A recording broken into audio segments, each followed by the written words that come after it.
أعوذ بالله من الشيطان الرجيم.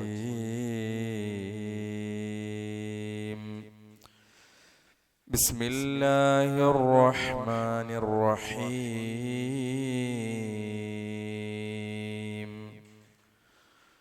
ما آمنت قبلهم من قرية أهلكناها أفهم يؤمنون.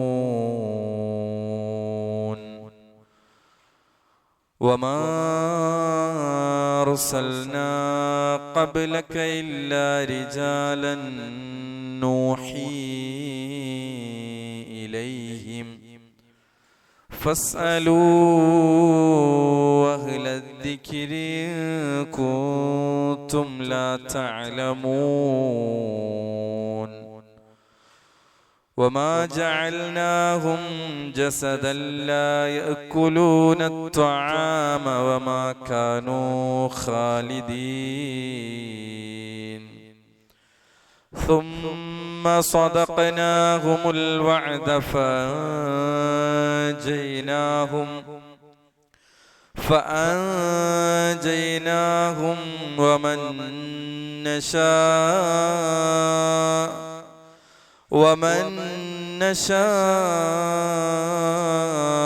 وأهلكنا المسرفين. لقد أنزلنا إليكم كتابا فيه ذكركم أفلا تعقلون. وكم قصمنا من قرية كانت ظالمة وأنشأنا بعدها قوما آخرين. رب اشرح لي صدري ويسر لي أمري واحلل عقدة من لساني يفقهوا قولي. നാം ഏവരെയും സൃഷ്ടിക്കുകയും പരിപാലിക്കുകയും സദാസമയവും നമ്മെ കാണുന്ന കേൾക്കുന്ന അല്ലാഹു സുബ്ഹാനഹു വ തആലയുടെ വിധിവിലക്കുകൾ നിയമ നിർദ്ദേശങ്ങൾ ജീവിതത്തിന്റെ എല്ലാ രംഗത്തും നമ്മുടെ സ്വകാര്യ ജീവിതങ്ങളിലെല്ലാം കാത്തു സൂക്ഷിക്കണമെന്ന് ഓർമ്മപ്പെടുത്തുകയാണ്. നമ്മൾ കഴിഞ്ഞ ക്ലാസ്സിൽ സൂറത്തുൽ അംബിയായിലെ 6, 7, 8 ആയത്തുകളാണ് നമ്മൾ എടുത്തത്. നമ്മളെല്ലാ ക്ലാസ്സിന്റെയും തുടക്കത്തിൽ വിശുദ്ധ ഖുർആനിന്റെ പഠനവുമായി ബന്ധപ്പെട്ടാണ് കഴിഞ്ഞ ക്ലാസ്സുകളൊക്കെ തുടക്കത്തിൽ ഒരു ഹദീസ് നമ്മൾ സൂചിപ്പിച്ചിരുന്നു. നമ്മൾ സൂചിപ്പിച്ച ഹദീസൊക്കെ ഖുർആൻ പഠനവുമായി ബന്ധപ്പെട്ട് അതിന്റെ പഠിതാക്കൾക്ക് ലഭിക്കുന്ന ഗുണങ്ങൾ, അതിന്റെ മഹത്വം അറിയിക്കുന്ന ഹദീസാണ്. അതേപോലെ ഇമാം മുസ്ലിം റിപ്പോർട്ട് ചെയ്ത 2699 ഹദീസ്, അബൂ ഹുറൈറ റളിയല്ലാഹു അൻഹുവിൽ നിന്ന് നിവേദനം ചെയ്യുന്ന ഒരു ഹദീസ്. നബി സല്ലല്ലാഹു അലൈഹി വസല്ലം പറയാണ്, ഖുർആൻ പഠിക്കുന്നവരെ പറ്റി റസൂലുള്ളാഹി സ്വല്ലല്ലാഹു അലൈഹി വസല്ലം പറയാണ്, മജ്തമഅ ഖൗമുൻ ഫീ ബൈത്തിൻ മിൻ ബുയൂത്തില്ലാഹ്. ഇവിടെ കഴിഞ്ഞ ക്ലാസ്സിൽ നമ്മൾ പള്ളി എന്നതൊരു പ്രധാനപ്പെട്ട ഒരു കാര്യമായിട്ട് നമ്മൾ പറഞ്ഞിരുന്നു. രാവിലെ നമ്മൾ കഴിഞ്ഞ ക്ലാസ് പറഞ്ഞ ഹദീസ്, രാവിലെ ഒരാൾ പള്ളിയിലേക്ക് പുറപ്പെട്ടു. പക്ഷെ പ്രവാചകന്റെ തുടക്കം അങ്ങനെ ആയിരുന്നില്ല. പള്ളിയിലേക്ക് പുറപ്പെട്ട് 2 ആയത്ത് പഠിച്ചാൽ അവന് 2 ഒട്ടകത്തെ വാങ്ങുന്നതിനേക്കാൾ ഖൈറാണ്. ഇത് റസൂൽ ആദ്യം പ്രസന്റ് ചെയ്യല്ല ചെയ്തത്. പിന്നെ അതിലേക്ക് സഹാബികൾ എത്തിക്കാൻ ആദ്യം ഒരു ചോദ്യമാണ് ഇട്ടത്. നിങ്ങൾ ബുത്ഹാനിലേക്ക് പോയി 2 ഒട്ടകങ്ങളെ വാങ്ങുന്നത് നിങ്ങൾക്ക് ഇഷ്ടമല്ലേ എന്നാണ് ആദ്യം ചോദിച്ചത്. ഒരു ചോദ്യമായിരുന്നു, ഇഷ്ടമല്ലേ? അപ്പൊ സ്വാഭാവികമായിട്ട് എല്ലാവരും പറയുന്നത് 2 ഒട്ടകം, നല്ല വലിയ 2 ഒട്ടകത്തെ കിട്ടുക എല്ലാവർക്കും ഇഷ്ടമുള്ള കാര്യമാണ്. അപ്പൊ എല്ലാവരും പറഞ്ഞു ഇഷ്ടമാണ്. ആ ഇഷ്ടത്തെ അവരെ കൊണ്ട് പറയിപ്പിച്ചിട്ട് പിന്നെ റസൂൽ പറയണെന്ത്, ഈ 2 ഒട്ടകം കിട്ടുന്നതിനേക്കാൾ ഖൈറാണെന്ത്, രാവിലെ പള്ളിയിലേക്ക് പോയിട്ട് 2 ആയത്ത് പാരായണം ചെയ്യുക, അല്ലെങ്കിൽ 2 ആയത്ത് പഠിക്കുക. പിന്നെ 3, 4 വരെ പറഞ്ഞു. റസൂൽ പറഞ്ഞു ആയത്തിന്റെ എണ്ണം കൂടുമ്പോ എന്ത് ചെയ്യും? ഒട്ടകത്തിന്റെ എണ്ണം കൂടും. ഈ ഹദീസിലും പള്ളിയുമായി ബന്ധപ്പെട്ടാണ് പ്രയോഗമുള്ളത്. മജ്തമഅ ഖൗമുൻ ഫീ ബൈത്തിൻ മിൻ ബുയൂത്തില്ലാഹ്.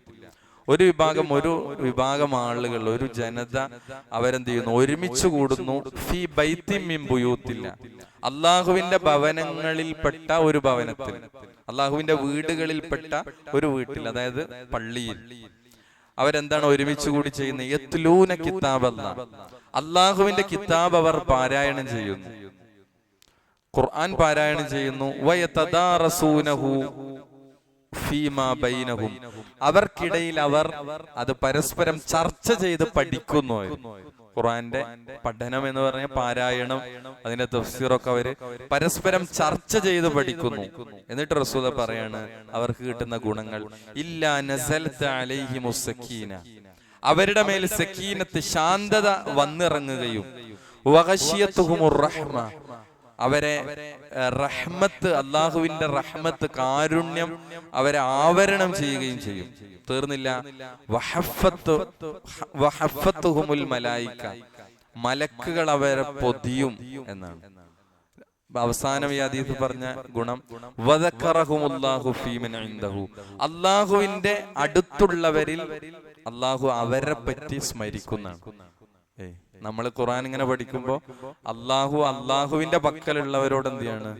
ഇവരെ പറ്റി അവിടെ പരാമർശമുണ്ട്. ഇന്ന ആളുകളൊക്കെ ഖുർആൻ പഠിക്കുന്നുണ്ട് എന്ന ഒരു പുകഴ്ത്തലും വാഴ്ത്തലും ഒരു സ്മരണയും ഇവരെ പറ്റി ഉണ്ടാകുന്നതാണ്. അപ്പൊ എന്തൊക്കെയാണ് ഈ ഹദീസിൽ പറഞ്ഞത്? ഒന്ന്, അവർക്കിടയിൽ എന്ത് ചെയ്യും? ഇല്ലാ നസലത്ത് അലൈഹിമുസ് സക്കീന, ശാന്തത, സമാധാനം അവർക്കിടയിൽ എന്ത് ചെയ്യും? അള്ളാഹുവിൽ നിന്നുള്ള ശാന്തത വന്നിറങ്ങും. മറ്റൊന്ന്, വഗശിയത്തുഹുമുർ റഹ്മ, കാരുണ്യം, റഹ്മത്ത് അവരെ ആവരണം ചെയ്യും. വഹഫത്തുഹുമുൽ മലായിക, പിന്നെ പറഞ്ഞത് മലക്കുകൾ അവരെ പൊതിയും, റഹ്മത്തിന്റെ മലക്കുകൾ.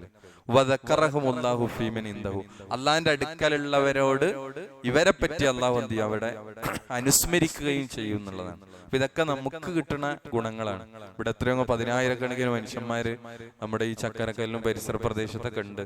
പക്ഷെ അതിൽ ഖുർആൻ പഠിക്കാൻ തൗഫീഖ് കിട്ടിയവര് നമ്മളാണ്. ആ ഖുർആൻ സത്യസന്ധമായി, ഏതെങ്കിലും തെറ്റായ വ്യാഖ്യാനങ്ങളെല്ലാം മറിച്ച് അതിന്റെ ശരിയായ റൂട്ടിൽ മൻഹജ് അനുസരിച്ച് പഠിക്കാനും മനസ്സിലാക്കാനൊക്കെ ഉള്ള ഒരു ഭാഗ്യം, അതൊരു വലിയ തൗഫീഖാണ്.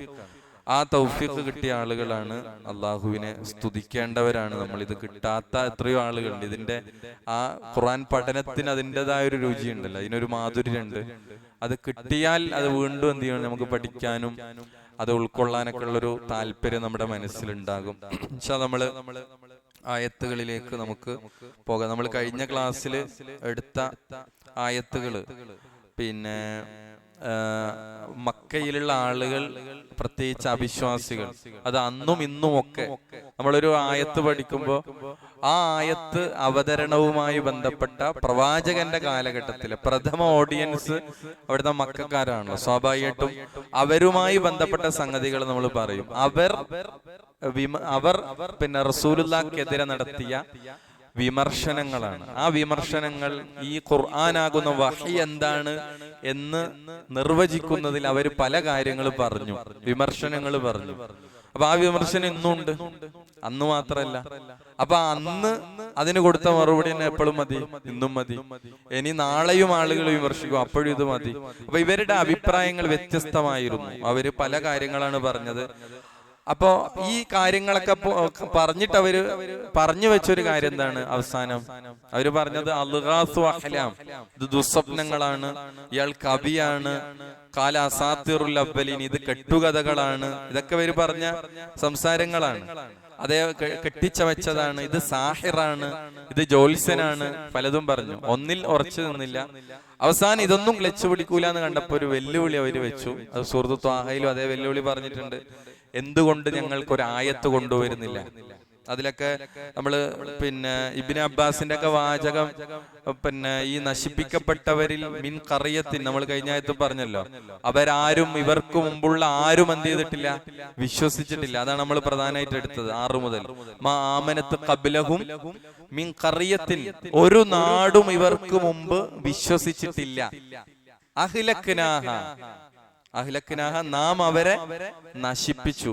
നാം നശിപ്പിച്ച ഒരു ഖറിയത്തും, ഒരു നാട്ടുകാരും ഇവർക്ക് മുമ്പ് വിശ്വസിച്ചിട്ടില്ല. ഇത് ഉണ്ടായിട്ടും, ഈ ആയത്ത് കൊണ്ടുവന്ന് കൊടുത്തിട്ടും അവരെന്ത് ചെയ്തിട്ടില്ല? വിശ്വസിച്ചു. എന്നിട്ടാണ് അല്ലാഹ് ചോദിക്കുന്നത് അഫഹും യുഅ്മിനൂൻ, എന്നിട്ട് ഇവരാണോ നമ്മൾ ചോദിക്കൂല എന്നിട്ട് നീയാണോ ഇത് വിശ്വസിക്കുന്നത്? അപ്പൊ അള്ളാഹ് ചോദിക്കാണ്, ഇവരാണോ വിശ്വസിക്കുന്നത്? ആരെ പറ്റിയാ ചോദിക്കണത്? മക്കത്തെ നിഷേധികൾ. എന്നിട്ട് ഇവരുണ്ടോ വിശ്വസിക്കുന്നു ഈ ആയത്ത് കൊടുത്താൽ? ഇനി സത്യത്തിൽ ആയത്ത് കിട്ടിയിട്ടില്ലെന്ന് ചോദിച്ചാൽ, ഇനി ആയത്തൊന്നും റസൂൽ ഇപ്പൊ കൊടുത്തിട്ടില്ലേ? ഇല്ല. ഇങ്ങനെ ഒരു ആയത്താണ് അവർ ഉദ്ദേശിക്കുന്നത്. സ്വാലിഹ് നബിക്ക് ഒട്ടകം കിട്ടിയതുപോലുള്ള ഒരു ആയത്താണ്.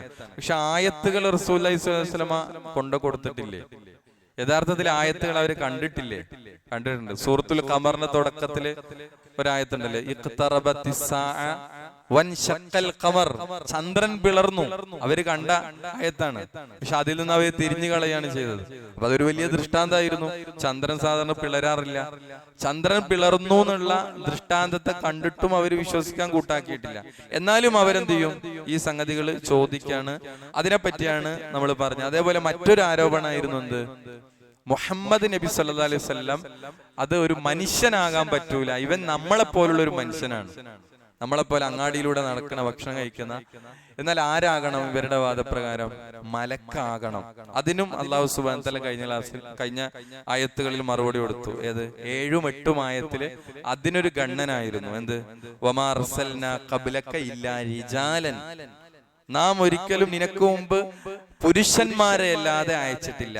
നൂഹി ഇലൈഹിം, അവർക്ക് നാം വഹ്യു നൽകി. അപ്പൊ പുരുഷന്മാരെ മാത്രമാണ് അള്ളാഹു നബിമാരായിട്ട് അയച്ചത്. ഫസ്അലൂ അഹ്ല ദിക്ർ, അഹ്ല ദിക്ർ ആരാണ്? വേദക്കാര്, നസാറാക്കളും യഹൂദികളും. അവരോട് നിങ്ങൾ ചോദിച്ചു പഠിക്കുക. കാരണം എന്താ? അവർക്ക് വേദങ്ങൾ അറിയാം. ആ വേദങ്ങളിൽ പറയപ്പെട്ട നബിമാര് അവരൊക്കെ മലക്കായിരുന്നോ?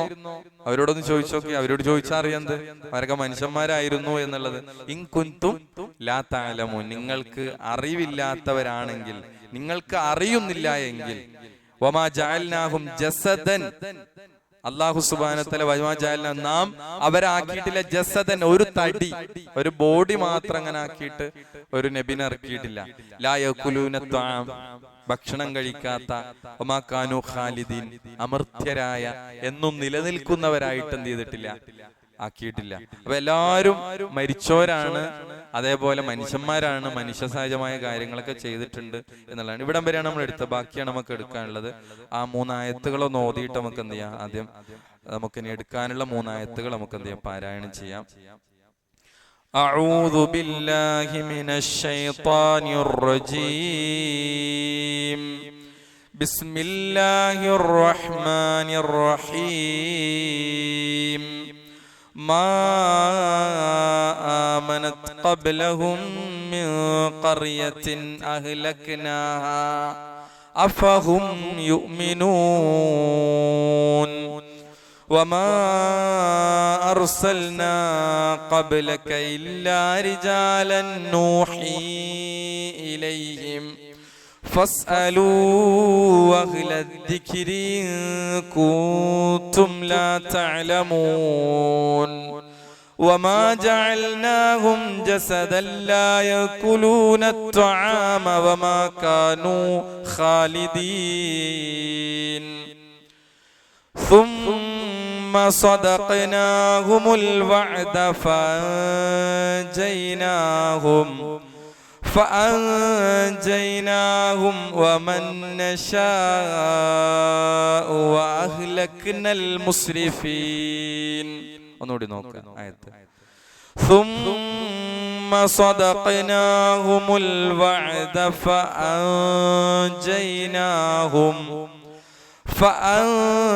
فأنجيناهم ومن نشاء وأهلكنا المسرفين. لقد أنزلنا إليكم كتابا فيه ذكركم أفلا تعقلون وكم قصمنا من قرية كانت ظالمة وأنشأنا بعدها قوما آخرين. ഒന്നുകൂടി നോക്കാം അവിടെ. സുമ്മ സ്വദഖ്നാഹും, ആ ഖാഫ് നമ്മൾ പറഞ്ഞു ഇതിൽ പെട്ടതാണ്. സ്വദഖ് അല്ലേ? അവിടെ അങ്ങോട്ട് ക്ലിയർ ആയിട്ട് വരണം. ഖാഫ് ഹുറൂഫുൽ ഖൽഖലയിൽ പെട്ടതാണ്, അല്ലെ? ഹുറൂഫുൽ ഖൽഖലയിലെ അക്ഷരങ്ങൾക്ക് സുക്കൂന് വന്നാൽ എന്തായും അവിടെ നല്ലോണം വെളിവാക്കി ക്ലിയർ ആയി എന്ത് ചെയ്യണം? അപ്പൊ സുമ്മ സ്വദഖ്നാഹുമുൽ വഅദ ഫഅൻജയ്നാഹും, അല്ലേ? ഫഅൻജയ്നാഹും നമ്മളെ പാരായണത്തിന് മനസ്സിലാകാൻ വേണ്ടിയിട്ടാണ് അവിടെ നമ്മൾ പറഞ്ഞു സുക്കൂനില്ല, ഇഖ്ഫാ അറിയിക്കാനാണ്, അല്ലെ? നൂനു സാക്കിനക്ക് ശേഷം അവിടെ എന്ത് ചെയ്തു? ജീമ് വന്നു. ഫഅൻജയ്നാഹും ഫഅൻജയ്നാഹും അവിടെ സുക്കൂൻ ഇടാത്തടത്തൊക്കെ നമുക്ക് എന്ത് ചെയ്യും? ഇഖ്ഫാ ആണെന്ന് മനസ്സിലാകും. ഇനി ഒരു സ്ഥലത്ത് സുക്കൂൻ ഇട്ടാൽ നമുക്ക് മനസ്സിലാകും എന്ത്? ഇനി ഒരാൾക്ക് ഈ അക്ഷരത്തിന്റെ മുമ്പാണ് ഈ നൂനുസാക്കിന വന്നത്, അതിന്റെ ഡീപ്പായിട്ട് ഒരു തജ്വീദ് ഒരാൾ പഠിച്ചിട്ടില്ലെങ്കിലും അവിടെ എന്ത് ചെയ്യും? നൂനിന് സുക്കൂൻ ഇട്ടാൽ നമ്മൾ എന്ത് മനസ്സിലാക്കും? ഇൽഹാറാണ്. അവിടെ എന്ത് ചെയ്യണം? നമ്മള് പ്രകടമായി അവിടെ നൂനുസാക്കിന ഉച്ചരിക്കണം. അപ്പൊ ഇവിടെ ഇഖ്ഫാ ആണ്. ഫഅൻജയ്നാഹും വമൻ നശാ, അല്ലെ? വമൻ അവിടെ നൂനുസാക്കിനക്ക് ശേഷം എന്ത് വന്നു? നൂന് ഡബിൾ ആയിട്ട് വന്നു. അവിടെ നിയമം എന്താണ്? വമൻ നശാ ആണോ? അല്ല, പിന്നെ വമൻ നശാ അവിടെ ഇദ്ഗാം എന്നാണ് പറയുന്നത്. ശരിക്കും ഇദ്ഗാം എന്താണ്? ഒരു ലയിപ്പിക്കലാണ്. ശരിക്ക് രണ്ട് നൂനിന് നമ്മൾ കൂടി എന്ത് ചെയ്തു? ഒന്നാക്കി അങ്ങോട്ട് ലയിപ്പിക്കണം, അല്ലെ? അപ്പൊ വമൻ നശാ ഇദ്ഗാം ബി ഗുന്നയാണ്. ഗുന്ന എന്ന് പറഞ്ഞാല് മണിക്കല്. അപ്പൊ മണിച്ച് ഇദ്ഗാം ചെയ്തുകൊണ്ടാണ് അവിടെ ലയിപ്പിച്ചിട്ടാണ് നമ്മൾ ഓതേണ്ടത്. അപ്പൊ വമൻ നശാ അവിടെ നശാ അവിടെ ഹംസ വന്നു, അല്ലെ? ഹർഫ് മദ്ദിന് ശേഷം ഹംസ വന്നു. ഇതിനെന്താ നമ്മൾ പേര് പറഞ്ഞത്? പ്രത്യേകിച്ച് ഒരു പദത്തിൽ തന്നെയാണ് വന്നത്. ഹർഫിന്റെ അതായത് മദ്ദിന്റെ അക്ഷരവും ഹംസക്ക് മുമ്പ് മദ്ദിന്റെ അക്ഷരം വന്നു. മദ്ദിന്റെ അക്ഷരം ഏതാ? ഇവിടെ അലിഫാണ്, അല്ലെ? അലിഫാണ്. ഹംസക്ക് മുമ്പ് നശാ അല്ലെ? അതിനു മുമ്പ് പിന്നെ മദ്ദിന്റെ അക്ഷരം വന്നു. അവിടെ ഈ മദ്ദിനെ നമ്മൾ എന്താ വിളിച്ച പേര്? മദ്ദു. ഒരേ പദത്തിലും വ്യത്യസ്ത പദത്തിലും മദ്ദിന് രണ്ട് പേരുകൾ പറഞ്ഞു നമ്മൾ. ഒന്നിനെ മറ്റൊരു പദത്തിലായിട്ട് വരുമ്പോൾ മദ്ദു മുൻഫസിൽ എന്ന് പറഞ്ഞു. ചേർന്ന് വരിക, ഒറ്റ പദത്തിൽ ചേർന്ന് വരുന്നതിന് നമ്മൾ എന്ത് പറഞ്ഞു? മുത്തസിൽ എന്നാണ് പറഞ്ഞത്. മദ്ദു മുത്തസിൽ. അപ്പൊ ഇത് മദ്ദു മുത്തസിലാണ്, ഒരു പദത്തിലാണ്. നശാവു എന്നുള്ള ഒറ്റ പദത്തിലാണ് എന്ത് വരുന്നത്? ഹംസയും പിന്നെ മദ്ദിന്റെ അക്ഷരം ഒക്കെ വരുന്നത് ആ നശാവുലാണ് വരുന്നത്. അതാണ് നമ്മള് മദ്ദു മുത്തസിൽ. അപ്പൊ വമൻ നശാഉ വഅഹ്ലക്നൽ മുസ്രിഫീൻ ലഖദ് അൻസൽനാ ഇലൈക്കും. അവിടെ അൻസൽന നൂന് അവിടെ എന്താണ്? നൂനു സാക്കിനക്ക് ശേഷം അവിടെ സ. അപ്പൊ അവിടെ ഇഖ്ഫാ ചെയ്തിട്ടാണ് ഉച്ചരിക്കേണ്ടത്. അൻസൽനാ ഇലൈക്കും അവിടെ ഹംസ വന്നു. മറ്റൊരു പദത്തിലാണ് ഹംസ വന്നത്. ഇലൈക്കും. അപ്പൊ എന്താ ചെയ്യത്? മുത്തസിലല്ല, മുൻഫസിലാണ്. മദ്ദു മുൻഫസിൽ. അപ്പൊ അവിടെയൊക്കെ നമ്മൾ പറഞ്ഞ നിയമം എന്താണ്? ഇത് കൂടുതലായിട്ട് നമ്മൾ ഇങ്ങനെ ഓതുമ്പോൾ കാണാം 4-5 ഹർക്കത്തിന്റെ അളവിൽ എന്ത് ചെയ്യണം? അവിടെ നീട്ടണം എന്നുള്ളതാണ്. എന്നാൽ പിന്നെ നമ്മൾ പറഞ്ഞു മദ്ദിൽ നമുക്കൊരു ഇളവുണ്ടെന്ത്? ഒരല്പം ഏറ്റ വ്യത്യാസങ്ങൾ വന്നാൽ ഇത് ചിലയിടത്ത് പറയുമ്പോൾ ആളുകൾക്ക് ചിലപ്പോ ഭയങ്കര കണിശായിട്ട് മൈന്യൂട്ട് പാരായണത്തിൽ ഇങ്ങനെ കാര്യങ്ങളൊക്കെ വീക്ഷിക്കുന്ന ആളുകൾക്ക് ചിലപ്പോൾ എന്ത് ചെയ്യും? അതൊരു കുറ്റായി പോകുമോ? ഒരു ചെറിയ ഒരു ഹർക്കത്തിന് അളവിൽ ഒരു ഹർക്കത്ത് അളവ് കൂടിപ്പോയി. അപ്പൊ അതെന്തല്ല, അതൊരു ചെറിയ തെറ്റായി, അതൊരു വലിയ അയാൾക്ക് ഒരു കുറ്റം കിട്ടുന്ന തെറ്റായിട്ട് കണക്കാക്കൂല. നമ്മൾ പറഞ്ഞു കഴിഞ്ഞ ക്ലാസ്സിൽ ഹർക്കത്തുകൾ തെറ്റുക, അക്ഷരങ്ങളുടെ പ്രൊനൗൺസിയേഷൻ തന്നെ മാറുക, ഇങ്ങനെയൊക്കെയാണ് പ്രശ്നം. ഒരാള് പിന്നെ എന്ത് ചെയ്തു? അഊദു എന്നുള്ളത് ദാല് മാറിയിട്ട് ദ ആക്കുക, അങ്ങനെ ഹർക്കത്ത് തന്നെ അക്ഷരം തന്നെ മാറിപ്പോകുക. ഇതൊക്കെയാണ് വലിയ മിസ്റ്റേക്കുകൾ വരിക, ഈ മീനിങ്ങൾ മാറിപ്പോകുക. അപ്പൊ ഇവിടെ ലഖദ് അൻസൽനാ ഇലൈക്കും കിതാബൻ ഫീഹി ദിക്റുക്കും അഫലാ തഅഖിലൂൻ വകം ഖസംനാ മിൻ ഖർയത്തിൻ വകം ഖസംനാ മിൻ ഖർയത്തിൻ കാനത് ളാലിമതൻ. അവിടെ മിൻ ഖർയത്തിൻ ഇഖ്ഫാണ്, ഖാഫിനെ നൂൻ സാക്കിനക്ക് ശേഷം അവിടെ ഖാഫ്. മിൻ ഖർയത്തിൻ കാനത് ളാലിമതൻ വഅൻശഅനാ. അവിടെ ളാലിമതൻ അല്ലെ, തെൻവീന് ശേഷം അവിടെ വാബ് വന്നു. അവിടെ എന്താ നിയമം? ഇദ്ഗാം ബിഗുന്നയാണ്. അപ്പൊ അവിടെ ളാലിമതൻ വഅൻശഅനാ നൂൻ ഇഖ്ഫാ. കാനത് ളാലിമതൻ വഅൻശഅനാ ളാലിമതൻ വഅൻശഅനാ ബഅദഹാ ഖൗമൻ ആഖരീൻ. അവിടെ ഖൗമൻ അല്ലെ, നമുക്ക് മനസ്സിലാകാനാണ് തെൻവീൻ എന്ത് ചെയ്തത്. ചിലയിടത്ത് അട്ടിക്ക് വെച്ചു, ചിലയിടത്ത് ഇങ്ങനെ വേറിട്ട് കൊടുത്തു. ഇവിടെ ഖൗമൻ അല്ലെ, അട്ടിക്കാണ് വെച്ചത്. അവിടെ എന്താണ്? ഇൽഹാറാണ്. ഇൽഹാറാണ് അവിടെ ഖൗമൻ. കാരണം ഹംസ, തെൻവീന് ശേഷം അവിടെ എന്ത് ചെയ്തു? ഹംസ വന്നു. അപ്പൊ ഖൗമൻ ആഖരീൻ. നമുക്കൊന്ന് ഓതി നോക്കാം. ആ 3 ആയത്തുകൾ ഒന്നുകൂടി നമുക്ക് ഓതി നോക്കാം. ثم صدقناهم الوعد فأنجيناهم ومن نشاء وأهلكنا المسرفين. ثم صدقناهم الوعد فأنجيناهم ومن نشاء وأهلكنا المسرفين. لقد أنزلنا إليكم كتابا فيه ذكركم أفلا تعقلون.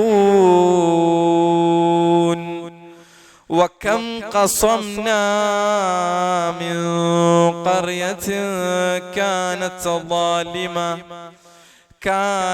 ظالمة وأنشأنا بعدها قوما آخرين. ഒന്നുകൂടി നോക്കാം. ثم صدقناهم الوعد فأنجيناهم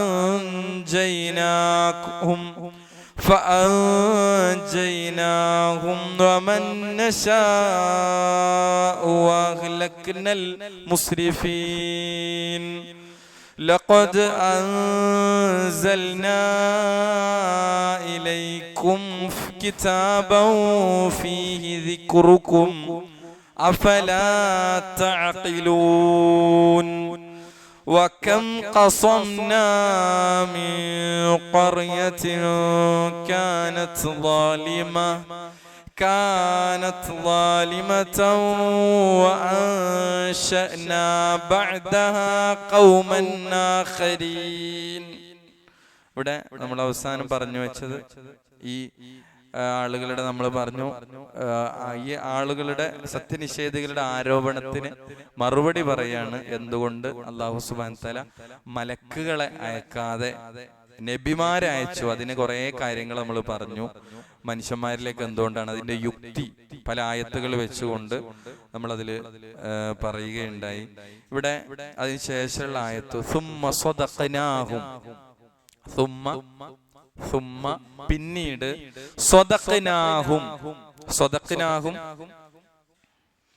നാം അവർക്ക് സത്യപ്പെടുത്തുകയും ചെയ്തു. നാം സത്യപ്പെടുത്തി എന്നാണ്. ഹും അവർക്ക്, നാം അവർക്ക് സത്യപ്പെടുത്തി കൊടുത്തു. അൽ വഅദ് ആർക്കാണ്? വിശ്വാസികൾക്ക്, അതേപോലെ തന്നെ പ്രവാചകനിൽ വിശ്വസിച്ച ആളുകൾക്ക്. അൽ വഅദ്, വഅദ് എന്താണ്? വാഗ്ദാനം, നിശ്ചയം. അപ്പൊ വഅദിനെ നിശ്ചയമായും നാം അവർക്ക് പിന്നീട് നാം സത്യപ്പെടുത്തി കൊടുത്തു. ഫഅൻജൈനാഹും, അൻജൈന എന്നൊക്കെ പറഞ്ഞാൽ നജ രക്ഷപ്പെടുത്തി അല്ലെ, രക്ഷിച്ചു. ഫഅൻജൈന, അങ്ങനെ നാം രക്ഷപ്പെടുത്തി. ഹും അവരെ. അപ്പൊ അങ്ങനെ നാം അവരെ രക്ഷപ്പെടുത്തി. വമൻ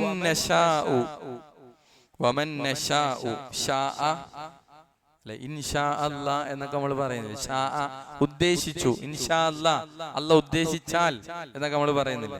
ഇവിടെ അള്ളാഹു പറയാണ് വമൻ നശാഉ, നശാഉ നാം ഉദ്ദേശിച്ചു, വമൻ നശാഉ നാം ഉദ്ദേശിക്കുന്നവരെയും, നാം ഉദ്ദേശിക്കുന്ന ഫഅൻജൈനാഹും അങ്ങനെ നാം അവരെ രക്ഷപ്പെടുത്തി, വമൻ നശാഉ നാം ഉദ്ദേശിക്കുന്നവരെയും നാം രക്ഷപ്പെടുത്തിയതാണ്.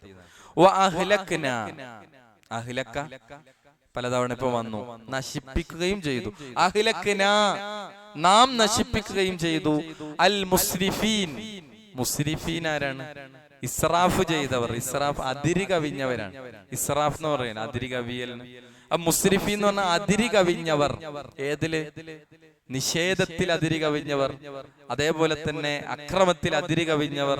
അപ്പൊ അതിരി കവിഞ്ഞവരെ വാഹിലക്കിനൽ മുസ്രിഫീൻ, അതിരി കവിഞ്ഞവരെ നാം നശിപ്പിക്കുകയും ചെയ്തു. ഇപ്പൊ നോക്കിയേ, സുമ്മ സ്വദഖ്നാഹും പിന്നീട് സ്വദഖ്നാഹും നാം അവർക്ക് സത്യപ്പെടുത്തി കൊടുത്തു.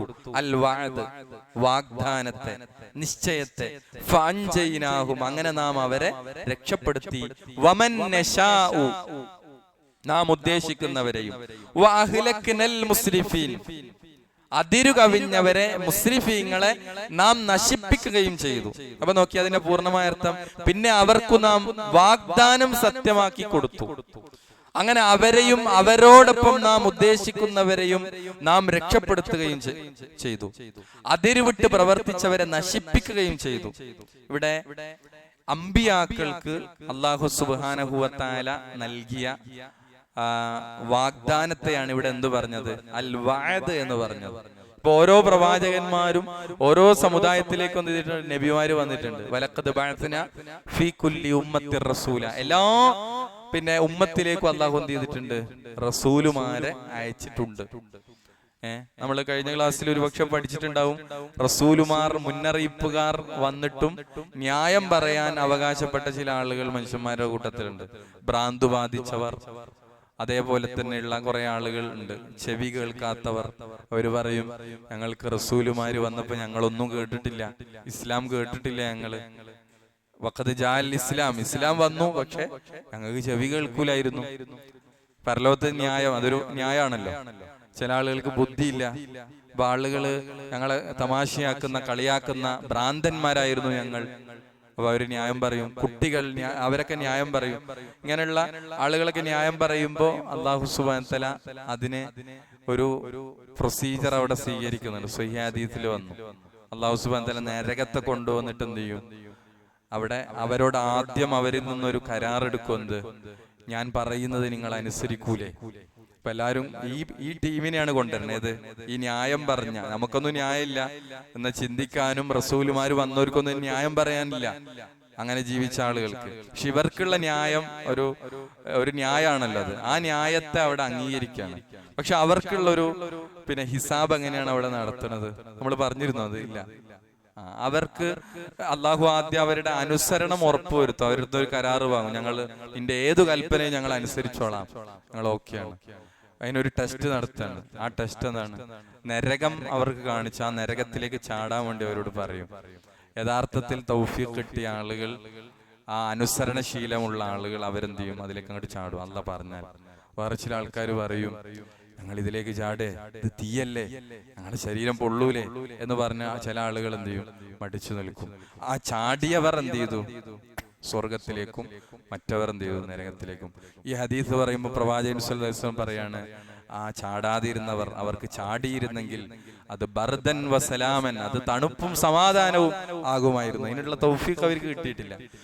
അപ്പൊ ഇങ്ങനെയുള്ള ആളുകൾ, അപ്പൊ പലപ്പോഴും നമ്മൾ ഇതൊന്നും എത്താത്ത ആളുകളെ പറ്റിയിട്ട് പലരും ഇങ്ങനെ ചോദ്യം വെക്കാറുണ്ട്. ഒരു നദീർ എത്താത്ത, ഒരു മുന്നറിയിപ്പുകാരൻ എത്താത്ത ആളുകളുടെ അവസ്ഥ. അപ്പൊ എല്ലായിടത്തും അല്ലാ മുന്നറിയിപ്പുകാരെ പ്രവാചകന്മാരെ അയച്ചിട്ടുണ്ട്. ഇല്ലാത്തവർക്ക് ഇങ്ങനത്തെ ചില രീതികളും അല്ലാഹു, ഒരാളെയും അല്ലാഹു അനീതി, ഒരു അതിക്രമം ചെയ്ത ഒരാളെ അല്ലാഹു എന്ത് ചെയ്യൂല? നരകത്തേക്ക് ഇടൂല എന്നുള്ളതാണ്. അപ്പൊ ഇവിടെ ഒരുപാട് ചരിത്രങ്ങൾ ഇവിടെ നമുക്ക് വിശദീകരിക്കാനുണ്ട്. ഇവിടെ വാഹിലക്ന നമ്മളതൊരു തവണ പറയുകയൊക്കെ ചെയ്തതാണ്.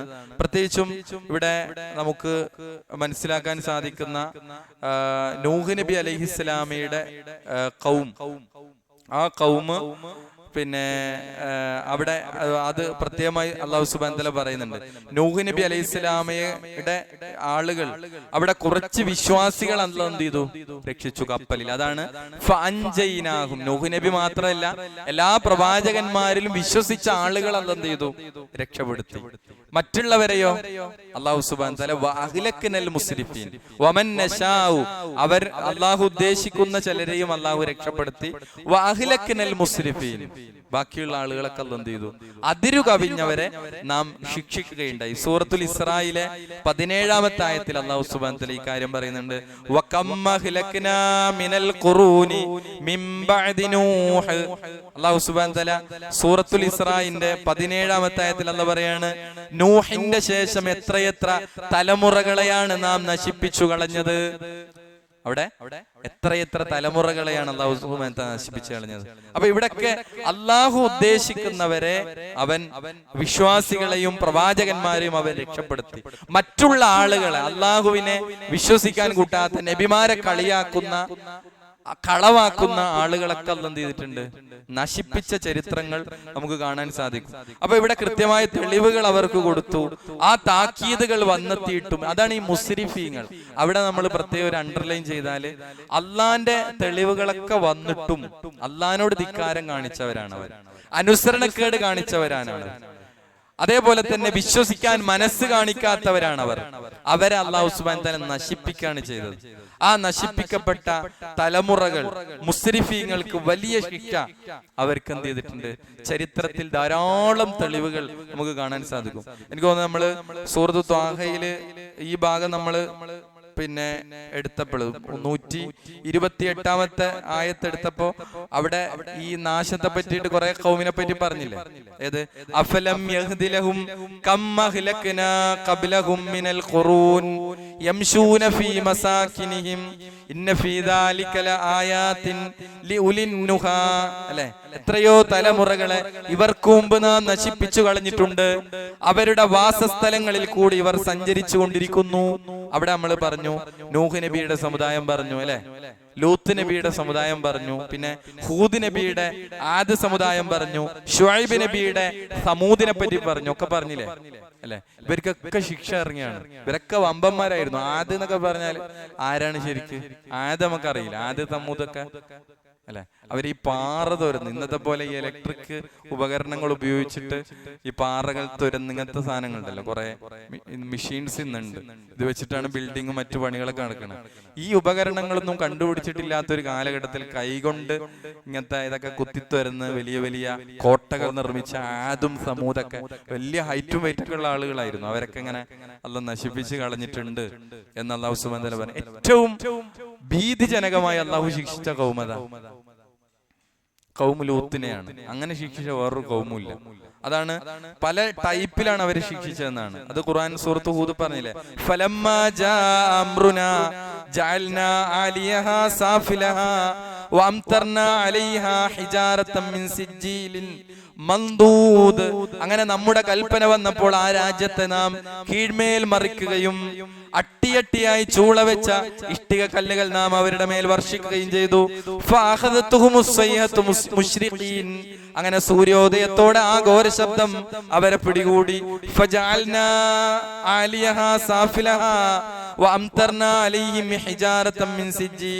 അങ്ങനെ ആ രാജ്യത്തെ നാം തലകീഴായി മറിക്കുകയും ചുട്ടുപഴുത്ത ഇഷ്ടിക കല്ലുകൾ അവരുടെ മേൽ നാം വർഷിക്കുകയും ചെയ്തു. നമ്മളിപ്പോ നൂഹ് നബിന്റെ ഖൗമിനെ പഠിക്കുമ്പോ എന്ന് തൂഫാനെ പറ്റിയിട്ടേ പറയുന്നുള്ളൂ. എന്ത്? ജലപ്രളയം ഉണ്ടായി, അവര് മുക്കി കൊന്നു. ഒരു ടൈപ്പ് ശിക്ഷ പറയുന്നത്. ഇവിടെ എത്ര ടൈപ്പാ പറഞ്ഞത്? ലൂത്ത് നബിന്റെ ഖൗമിനെ നശിപ്പിച്ചത് 3 രൂപമാണ് പറഞ്ഞത്. ഏതൊക്കെയാ? ഒന്നവരെ ഇങ്ങനെ അവര് വസിക്കുന്ന സ്ഥലം അങ്ങനെ നമ്മളിങ്ങനെ കല്ലുമെന്നിങ്ങനെ ദോശയും ചപ്പാത്തിയൊക്കെ ചൂടില്ല, ഇങ്ങനെ മറിച്ചിടുക. ഇതുപോലെ ഭൂമിയോടെ പൊക്കിയതാണ് അവരെ. നിലത്തോടെ പൊക്കിയിട്ട് ചിലടത്ത് കാണാം ഈ അവിടുത്തെ ജീവികളുടെ ശബ്ദം ആകാശത്ത് കേൾക്കുമാറ് അവിടെ പൊക്കിയിട്ട് എന്ത് തിരിച്ചങ്ങോട്ട് ഇട്ടു. തിരിച്ചിട മാത്രല്ല, അതിന്റെ ഇടയിൽ ഘോര ശബ്ദം വന്നു, സ്വയ്യത്ത് വന്നു. ഇതന്നെ മതി ഒരു ഖൗമിനെ നശിപ്പിക്കാൻ. വേറൊരു സംഗതി കൂടി വന്നു, വാംതർന എന്ന് പറഞ്ഞു. അതായത് ചുടുകല്ലുകൾ കൊണ്ട് ചുട്ടുപഴുത്ത ഇഷ്ടിക കല്ലുകൾ അവരുടെ മേൽ വർഷിച്ചു. 3 ടൈപ്പിലാണ്. അതിന്റെ ഇതായിട്ടാണ് ഡെഡ് സീ ഇന്നും ജീവിച്ചിരിക്കുന്ന ദൃഷ്ടാന്തമായി നമ്മൾ എന്ത് ചെയ്യുന്നു, അത് കാണുന്നു. അപ്പോ ഇത്തരം വലിയ വലിയ കാര്യങ്ങൾ അല്ലാഹു സുബ്ഹാനഹു വ തആല എന്ത് ചെയ്തിട്ടുണ്ട്, പല ഖൗമിനെയും അല്ലാഹു സുബ്ഹാനഹു വ തആല നശിപ്പിച്ചിട്ടുണ്ട് എന്നുള്ളതാണ്. എന്നാൽ യഥാർത്ഥത്തിൽ നമുക്ക് നമ്മളിലേക്ക് വരുന്ന ഇത്തരം പ്രകൃതി ക്ഷോഭങ്ങൾ, അതല്ലെങ്കിൽ പ്രകൃതി ദുരന്തങ്ങൾ, അവയെപ്പറ്റി നമ്മൾ ശിക്ഷ എന്ന് പറയാൻ പറ്റുമോ എന്ന് ചോദിച്ചാൽ, നമുക്കിപ്പോ വയനാട് ദുരന്തമുണ്ടായി, നമ്മൾ വ്യാഖ്യാനിക്കുന്നിടത്ത് ഒരിക്കലും അത് ഇന്നതാണ് എന്ന് നമുക്ക് എന്ത് ചെയ്യാൻ പറ്റൂല, ഉറപ്പിച്ച് പറയരുത്. അതായത് എങ്ങനെ ആ ഖൗമിനെ അല്ലെങ്കിൽ ഒരു ശിക്ഷയായി അല്ലാഹു സുബ്ഹാനഹു വ തആല അവതരിപ്പിച്ചതാണ് എന്ന് പറയരുത്. മറിച്ച് നാലാലൊരു രൂപത്തിൽ അല്ലാഹു സുബ്ഹാനഹു വ തആല എന്ത് ചെയ്യും, ഏതൊരു ജനതക്കും വരുന്ന വിപത്തുകൾ, വലിയ അപകടങ്ങൾ അവിടെ നാലാലൊരു തലത്തിലായിരിക്കും അല്ലാഹു അതിനെ ഇറക്കിയിരിക്കുന്നത്. അതിൽ ഒന്നാമത്തത് ധിക്കാരികളായ ജനതയെ നശിപ്പിക്കാൻ ഒരുപക്ഷെ ഇത്തരം വലിയ ദുരന്തങ്ങൾ അല്ലാഹു ഇറക്കും. അങ്ങനെ ഉണ്ടാവാം. ഒരു ഖൗമിനെ നശിപ്പിക്കുന്നത് അതിൽ അവർ ധിക്കാരം ചെയ്ത ജനങ്ങളെ നശിപ്പിക്കുക എന്ന് പറഞ്ഞാൽ ഇതിലേക്ക് കണക്ട് ചെയ്യാനല്ല ഞാൻ പറഞ്ഞത്. ഈ രൂപത്തിലൊക്കെ നാലിൽ ഒരു ഉദ്ദേശം അല്ലാഹ്ക്ക് ഉണ്ടാകാം ഇത്തരം പ്രകൃതി ദുരന്തങ്ങൾ ഉണ്ടാകുമ്പോൾ. രണ്ടാമത്തത്, പാപികളായ ജനങ്ങൾക്ക് അവരുടെ പാപം പുറത്തു കിട്ടാൻ ഇത്തരം സംഭവങ്ങൾക്ക് ആ ജനത വിധേയമാകാം. അതിലൂടെ അവരുടെ പാപങ്ങൾ അല്ലാഹ് എന്ത് ചെയ്യും, പുറത്തു കൊടുക്കാം. അപ്പൊ അവർ ചെയ്ത പാപങ്ങൾക്ക് അതിന് കാരണമായി അവർക്ക് പാപം പുറത്തു കിട്ടാൻ അല്ലാഹു സംഭവിക്കുന്ന സംഭവവികാസങ്ങളാകാം രണ്ടാമത്തത്. മൂന്നാമത്തത്, വിശ്വാസികളായ ആ കൂട്ടത്തിലുള്ള ആളുകൾക്ക്, ആ കുടുംബത്തിന് ക്ഷമിക്കാൻ കഴിയുന്നുണ്ടോ, അത് പരിശോധിക്കാൻ വേണ്ടിയാകാം. ഇപ്പോ കൂടപ്പിറപ്പുകൾ നഷ്ടപ്പെട്ട ഒരുപാട് ആളുകൾ, അവരുടെ നൊമ്പരങ്ങൾ നമ്മൾ പറയേണ്ടതില്ല. നമ്മളിങ്ങനെ മൊബൈലൊക്കെ തുറന്നാല് നമ്മൾ അതാണ് കേൾക്കുന്നത്. ഇപ്പോ നമ്മളെ ഒരു മനസ്സാക്ഷിയുള്ള ഏതൊരാളുടെയും കണ്ണ് നനയിപ്പിക്കുന്ന രംഗങ്ങളാണ് നമ്മൾ കാണുന്നത്. കരളലിയിപ്പിക്കുന്ന രംഗങ്ങളാണ് നമ്മൾ ഓരോ സമയത്തും അവിടെ രക്ഷപ്പെട്ട് ക്യാമ്പുകളിലുള്ള ആളുകളെടുത്ത് ചാനലുകാരിങ്ങനെ നീട്ടുമ്പോൾ നമ്മൾ കാണുന്നത്. ഒരു സ്ത്രീ ഒരു ആനയുടെ സംഭവം പറഞ്ഞപ്പോൾ പോലും നമ്മൾ ആ ഒരു ജീവിയുടെ കാര്യത്തിൽ പോലും അത്ഭുതപ്പെട്ടു എന്നുള്ളതാണ്. അത് അതിനൊക്കെ ഒരു ഭീകരമായ ആ സമയത്തുണ്ടാകുന്ന കാര്യങ്ങൾ. അപ്പോ ഈമാൻ വർദ്ധിച്ചോ? ചില ആളുകൾ അല്ലാഹ് എവിടെ എന്ന് ചോദിക്കുന്നവരുണ്ട്, അല്ലെ?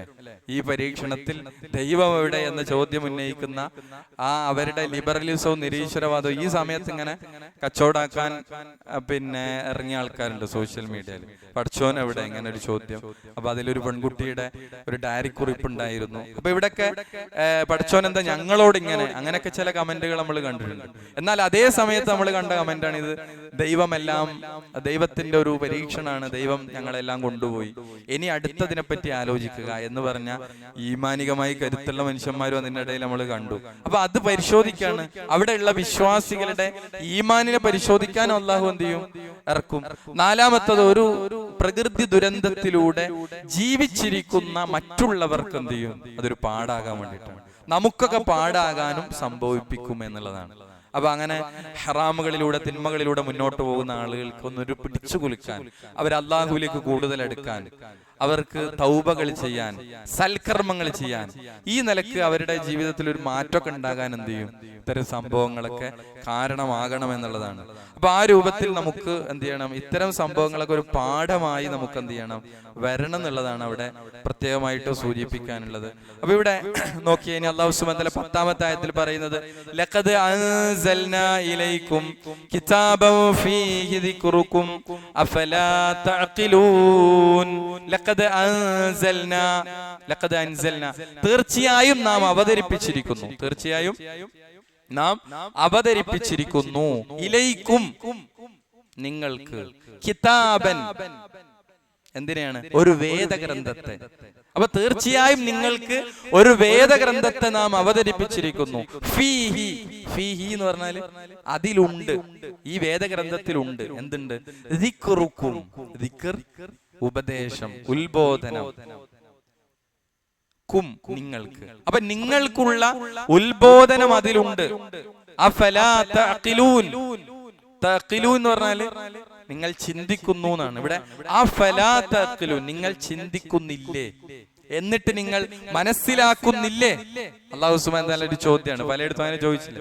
കാരണം അവരോട് ചോദിക്കാണ്, തീർച്ചയായും നിങ്ങൾക്ക് ഒരു വേദഗ്രന്ഥം അവതരിപ്പിച്ചു തന്നിട്ടില്ല. അപ്പൊ മക്കക്കാരെ സംബന്ധിച്ചിടത്തോളം ആ വേദഗ്രന്ഥം ഏതാണ്? ഈ വിശുദ്ധ ഖുർആനാണ്. ഈ വിശുദ്ധ ഖുർആനാകുന്ന മഹാദൃഷ്ടാന്തത്തെ നിങ്ങൾക്ക് നാം അവതരിപ്പിച്ചു തന്നു. അതിലെന്തുണ്ട്? ഫീഹി ദിക്റുക്കും, നിങ്ങൾക്കുള്ള ഉത്ബോധനവും ഉപദേശവും ഒക്കെ അതിലുണ്ട്. എന്നിട്ട് അല്ലാഹു ചോദിക്കണം, അഫലാ തഅഖിലൂൻ, നിങ്ങൾ ചിന്തിക്കുന്നില്ലേ? അപ്പോൾ അവർ ചോദിക്കണം എന്താ? ഈ ആയത്തോരെ മുമ്പിലുണ്ട്. ഏതായത്ത്?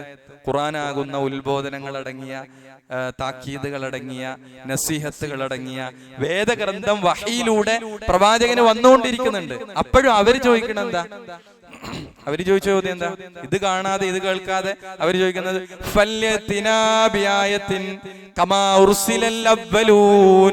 പൂർവ പ്രവാചകന്മാർക്ക് നൽകപ്പെട്ടതുപോലെ ഞങ്ങൾക്ക് എന്തുകൊണ്ടാണ് ഒരു ആയത്ത് കൊണ്ടുവരാത്തത്? അല്ലാഹു പറയാണ്, അവർക്കുള്ള ആയത്ത് എവിടെയുണ്ട്? അൻസൽനാ ഇലൈക്കും കിതാബൻ, നിങ്ങൾക്കിതാ ഒരു വേദഗ്രന്ഥം നാം നിങ്ങൾക്ക് അവതരിപ്പിച്ചിരിക്കുന്നു. ഫീഹി ദിക്റുക്കും, നിങ്ങൾക്കുള്ള ഉത്ബോധനവും ഉപദേശവുമെല്ലാം ആ വേദഗ്രന്ഥത്തിലുണ്ട്. എന്നിട്ട് അവരോട് ചോദിക്കാണ്, അഫലാ തഖിലൂൻ, എന്നിട്ട് നിങ്ങൾ ചിന്തിക്കുന്നില്ലേ? നിങ്ങൾ കാര്യങ്ങൾ മനസ്സിലാക്കുന്നില്ലേ? അല്ലാഹുവിന്റെ എത്ര നസീഹത്തോടുള്ള ചോദ്യമാണ്. നിങ്ങൾ ചിന്തിക്കുന്നില്ലേ? നിങ്ങൾ മനസ്സിലാക്കുന്നില്ലേ? ഇതന്നെ ഏറ്റവും വലിയ ആയത്തല്ലേ ഈ ഖുർആൻ. ഈ ഖുർആൻ എങ്ങനെയാണ് ആയത്താന്ന് നമ്മൾ പറഞ്ഞു. ഖുർആനിന്റെ ഭാഷ, ഖുർആനിന്റെ സാഹിത്യം ഒക്കെ അത്ഭുതമാണ്. വലിയ അത്ഭുതമാണ് ഖുർആന്റെ ഭാഷയും സാഹിത്യവും ഒക്കെ. നമുക്കറിയാം, മീമെന്ന അക്ഷരം കൊണ്ട് പിന്നെ കവിതകളും ഗദ്യങ്ങളും രചിക്കാൻ കഴിയാത്ത ആളുകൾക്കാണ് എന്തിറങ്ങിയത്? സൂറത്തുൽ കൗസർ. ഇന്ന ആഅതൈനാകൽ കൗസർ ഫസല്ലി ലിറബ്ബിക വൻഹർ ഇന്ന ശാനിയക ഹുവൽ അബ്തർ. എവിടെ എഴുതിയാലും അറബി അക്ഷരങ്ങളിലെ ലെറ്റേഴ്സിലെ മീമ് വരാതെ അവർക്ക് എഴുതാൻ പറ്റിയിരുന്നില്ല. അവിടെയാണ് വിശുദ്ധ ഖുർആനിലെ ആയത്ത് ഇറങ്ങുന്നത്. ഇവർക്ക് അത്ഭുതമായിരുന്നു അത്. പക്ഷെ ഇവർ ചിന്തിക്കുന്നില്ല, ഇതന്നൊരു ആയത്താണ്, ഇതന്നൊരു വലിയ ദൃഷ്ടാന്താണ്. അങ്ങനെ ഒരുപാട് ദൃഷ്ടാന്തങ്ങൾ അടങ്ങിയ, ഉത്ബോധനങ്ങൾ അടങ്ങിയ ഈ ഖുർആൻ നിങ്ങൾക്ക് അവതരിപ്പിച്ചു. അപ്പോ ഈ കാര്യങ്ങളൊക്കെ ഇറങ്ങിയിട്ടും അള്ളാഹുവിനെ, റബ്ബിനെ ധിക്കരിക്കുന്ന അവസ്ഥ. അപ്പൊ ഇത് പഠിക്കുമ്പോ നമ്മളിൽ ഉണ്ടാകേണ്ട ചിന്ത എന്താ? ഖുർആൻ ക്ലാസ് ഈ രണ്ടായത്ത് പഠിക്കുമ്പോൾ നമ്മൾ കഴിഞ്ഞ തലമുറകൾ അവർ ദൈവനിഷേധികളായിരുന്നു, അവർ പ്രവാചകന്മാരെ കളവാക്കിയവരായിരുന്നു, വേദഗ്രന്ഥങ്ങൾ അംഗീകരിക്കാത്തവരായിരുന്നു. അവർക്ക് മാത്രമുള്ള സംഗതിയാണോ? അപ്പൊ നമ്മളൊരു ഇസ്ലാമിന്റെ പുറത്തുള്ള ഒരു കൗമിനെ പറ്റിയിട്ടാണ് ഇങ്ങനെ പറയുന്നത്. നമ്മളെ ജീവിതത്തിലും എന്തുണ്ടാകരുത്? അള്ളാഹുവിനെ ധിക്കരിക്കുന്ന ഒരു അവസ്ഥ ജീവിതത്തിൽ ഒരു രംഗത്തും നമുക്ക് എന്ത് ചെയ്യരുത്? ഉണ്ടാവരുത് എന്നുള്ളതാണ്. കാരണം അല്ലാഹു സുബ്ഹാനഹു വ തആല ഖുർആനിലൂടെ പറഞ്ഞു തരുന്ന ചരിത്ര തെളിവുകൾ അതാണ്. അനുഗ്രഹങ്ങൾക്ക് നന്ദി കേട് കാണിച്ച സൂറത്തു സബയിൽ നമ്മൾ പഠിച്ചിട്ടില്ല? സബയിലെ ഒരു നാട്ടുകാരെ പറ്റി പറഞ്ഞില്ല? സദ്ദുമാരിബ് നമ്മൾ കേട്ടിട്ടില്ല? ഒരു അണക്കെട്ട് അല്ലെ, അണക്കെട്ട് സമൃദ്ധമായി കൃഷി ചെയ്ത ഒരു നാട്ടുകാരെ പറ്റിയിട്ട് സൂറത്തു സബയിൽ പറയുന്നുണ്ട്. അവര് കുറെ കാലം മതിമറന്ന് ജീവിച്ചു, അള്ളാഹിന്റെ അനുഗ്രഹങ്ങൾ ആവോളം ആസ്വദിച്ചു. അതങ്ങനെ ആസ്വദിച്ച് ആർമാദിച്ച് പിന്നീട് നന്ദികേടിന്റെ ആളുകളായിട്ട് അവര് മാറി. ആര്? ഈ സബയിലെ ആൾക്കാർ. പിന്നെന്താ ചെയ്തത്? ആ അണ പൊട്ടി. അണ പൊട്ടി എന്ത് ചെയ്യും? ഇവിടുത്തെ പല അണകളും പൊട്ടിയാല് പിന്നെ നമ്മള് സേഫാണെന്ന് വിചാരിക്കുന്ന പലരും എന്ത് ചെയ്യും? അവിടെ ഒലിച്ചോവ് എന്നാണ് പറയുന്നത്. ഈ ഉരുൾപൊട്ടലൊക്കെ ഉണ്ടായപ്പോ ഈ ചില ഡാമുകളുടെ ഒക്കെ ഇത് പൊട്ടിയാൽ എവിടം വരെ എത്തും, അങ്ങനെ വാർത്തക്കാർക്ക് കുറെ ഒരു കാൽക്കുലേഷൻ ഒക്കെ ഉണ്ടല്ലോ. അപ്പൊ അവരത് ഇവിടം വരെ എത്തും. അപ്പൊ നമ്മൾ ആലോചിക്കാത്തടത്തൊക്കെ എത്തും. അവിടെയൊക്കെ എന്ത് ചെയ്യും? ഒന്നായിട്ട് വീടും ഒക്കെ കൊണ്ടുപോകും. അപ്പൊ നമ്മൾ സേഫ് ആണെന്ന് പലപ്പോഴും വിചാരിക്കുന്നു. നമ്മത് അവിടെ അല്ലേ, ഇവിടെ അല്ലേ. പക്ഷെ ഞാൻ മനസ്സിലാക്കുന്നത്, ഇപ്പോ ഈ ദുരന്തം വന്ന ഈ കണ്ടക്കൈ എന്ന് പറയുന്ന ചൂരൽ മല എന്ന് പറയുന്ന പ്രദേശമൊക്കെ പിന്നെ ചില റിപ്പോർട്ടുകളിൽ കാണാം, ഒരു സേഫ് ഒരു കൺട്രി ആയിട്ട് അവർ മനസ്സിലാക്കിയ ഒരു ഏരിയ ആയിരുന്നു. അവിടെ സ്കൂള്, അമ്പലങ്ങള്, മദ്രസകള് ഇതൊക്കെ ഉള്ള ഒരു ചെറിയ ടൗണൊക്കെ ഉണ്ട്. ആ രൂപത്തിൽ 2 വാർഡുകളാണ് അവിടെ. ശരിക്കും 2 വാർഡുകളാണ്, 2 പ്രദേശങ്ങളാണ് പൂർണ്ണമായിട്ട് എന്ത് ചെയ്തത്. അതിൻ്റെ ഒരു ഭീകരത എന്ന് പറയുന്നത് ശരിക്ക് ആ പിന്നെ മയ്യത്തുകളുടെ ഒഴുക്ക്. നമ്മളെ ഒരു സുഹൃത്തുണ്ട് നമ്മുടെ ഈ പിന്നെ ഓൺലൈൻ മദ്രസയിൽ. മുപ്പര് ഇന്നലെ മെനിഞ്ഞാന്ന് ഇങ്ങനെ നമ്മുടെ ഇതില് പിന്നെ ഓൺലൈൻ മദ്രസയിൽ നമ്മളെ സ്റ്റാഫിൽ മുപ്പര് പറഞ്ഞത് നമ്മുടെ പോത്തുകല്ല് ഭാഗത്താണ്. പോത്തുകല്ല് എന്ന് പറഞ്ഞാൽ ശരിക്കും നിലമ്പൂരാണ്. ഇത് വയനാടാണ്. ഇവിടുന്ന് പോത്തുകല്ല് അവിടെയാണ് എന്ത് ചെയ്യണത്? ചാലിയാറ് വഴി മയ്യത്തുകൾ അവിടെ എത്തണം, അടിഞ്ഞു വരുന്നത്. അവിടെ തന്നെ അവയവങ്ങളാണ് എടുക്കുന്നത്, പിന്നെ കിട്ടണത്. അപ്പൊ അതിൻ്റെ ഒരു പിന്നെ തീവ്രതയാണ് ശരിക്കും നമുക്ക് ബോധ്യപ്പെടുന്നത്. കിലോമീറ്ററുകൾക്ക് ഇപ്പുറത്തു നിന്നാണ് എന്ത് ചെയ്യണത്, ആ സ്ഥലത്ത് നിന്നുള്ളത് കിട്ടുന്നത്. അപ്പൊ ഈ സംഗതികൾ നമുക്ക് എന്ത് ചെയ്യണം, നമ്മുടെ മരണത്തെ ഓർമ്മിപ്പിക്കാനും നമ്മളെ അള്ളാഹുവിലേക്ക് കൂടുതൽ അടുപ്പിക്കാനും, പിന്നെ ഖിയാമത്ത് എന്നൊക്കെ പറയുന്ന കുറെ ആ പ്രതിഭാസങ്ങളെ പറ്റി ഖുർആൻ പലയിടത്തും ഇങ്ങനെ വിവരിക്കുന്നുണ്ട്. അതങ്ങനെ ആകാശങ്ങൾ തകർന്നു വീഴുന്ന, പർവ്വതങ്ങൾ ഇടിഞ്ഞു വീഴുന്ന, അല്ലെ? നമ്മളതന്നെ സൂറത്ത് ആയത്ത് തന്നെ പറഞ്ഞു, അതങ്ങനെ തകർന്നു പൊടിഞ്ഞു വീഴും. ശരിക്കും അതെല്ലാം യാഥാർത്ഥ്യമായി വരുന്ന ഖിയാമത്തിനെ ഓർമ്മിപ്പിക്കുന്ന ചില ചരിത്ര സംഭവങ്ങൾ നമുക്ക് പിന്നെ എന്ത് ചെയ്യാണ്, ഇത്തരം സംഭവങ്ങൾ നമുക്ക് എന്ത് ചെയ്യണം, കാരണമാകണം എന്നുള്ളതാണ് ഓർമ്മപ്പെടുത്താനുള്ളത്. അതാണ് അല്ലാഹു സുബ്ഹാനഹു വ തആല അടുത്ത വചനത്തിലും ആ ഖൗമിനെ പറ്റിയിട്ടാണ് എന്ത് ചെയ്യണത്, നശിപ്പിക്കപ്പെട്ട ഖൗമിനെ പറ്റിയിട്ടാണ് പറയുന്നത്. ഇൻഷാ അല്ലാഹ് നമുക്ക് അടുത്ത ക്ലാസ്സിൽ എടുക്കാം. 9, 10 ആയത്തുകളാണ് നമ്മൾ എടുത്തത്. 9-ാമത്തെ ആയത്ത് സുമ്മ സ്വദഖനാഹുമുൽ വഅദ്, പിന്നീട് സ്വദഖനാഹും, നാം അവർക്ക് സത്യപ്പെടുത്തി കൊടുത്തു, അൽ വഅദ്, അമ്പിയാക്കൾക്ക് കൊടുത്ത വാഗ്ദാനത്തെ, നിശ്ചയത്തെ നാം അവർക്ക് സത്യപ്പെടുത്തി കൊടുത്തു. ഫഅൻജൈനാഹും, അങ്ങനെ നാം അവരെ രക്ഷപ്പെടുത്തി. വമൻ നശാഉ, നാം ഉദ്ദേശിക്കുന്നവരെയും. വഅഹ്ലക്നാ, നാം നശിപ്പിക്കുകയും ചെയ്തു. അൽ മുസ്രിഫീൻ, അതിരുകവിഞ്ഞവരെ. അതിരുകവിഞ്ഞവർ അള്ളാഹുവിന്റെ വിഷയത്തിൽ, വേദഗ്രന്ഥങ്ങളുടെ വിഷയത്തിൽ അതിക്രമവും ശിർക്കും കുഫറും ഒക്കെ ചെയ്ത് അതിനെ, ദീനിനെ അവഗണിച്ച് നടന്നവർ, അവരാണ് മുസ്രിഫീങ്ങൾ. ആ മുസ്രിഫീങ്ങളെ നാം നശിപ്പിക്കുകയും ചെയ്തു. ലഖദ് അൻസൽനാ ഇലൈക്കും, ലഖദ് അൻസൽനാ, തീർച്ചയായും നാം അവതരിപ്പിച്ചിരിക്കുന്നു, ഇലൈക്കും, നിങ്ങൾക്ക്, കിതാബൻ, ഒരു വേദഗ്രന്ഥത്തെ, ഫീഹി, അതിലുണ്ട്, ദിക്റുക്കും, നിങ്ങൾക്കുള്ള ഉത്ബോധനം, അഫലാ തഅഖിലൂൻ, എന്നിട്ട് നിങ്ങൾ ചിന്തിക്കുന്നില്ലേ, മനസ്സിലാക്കുന്നില്ലേ എന്നുള്ളതാണ്. അപ്പോൾ നമ്മൾ ഈ ആയത്തുകളൊക്കെ നമ്മുടെ ജീവിതത്തിൽ നമുക്ക് വെളിച്ചമായി എന്ത് ചെയ്യണം, വരണം. അല്ലാഹു സുബ്ഹാനഹു വ തആല നശിപ്പിച്ചു എന്ന് പറയുമ്പോൾ ധിക്കാരമുള്ളവരെയാണ് അല്ലാഹു നശിപ്പിച്ചിരിക്കുന്നത്. അതുകൊണ്ട് തന്നെ അല്ലാഹുവിലേക്ക് കീഴ്പ്പെടാനും അല്ലാഹുവിന്റെ നിയമങ്ങളെയും നിർദ്ദേശങ്ങളെയും സ്വീകരിക്കാനും ഒക്കെ നമുക്ക് സാധിക്കേണ്ടതുണ്ട്.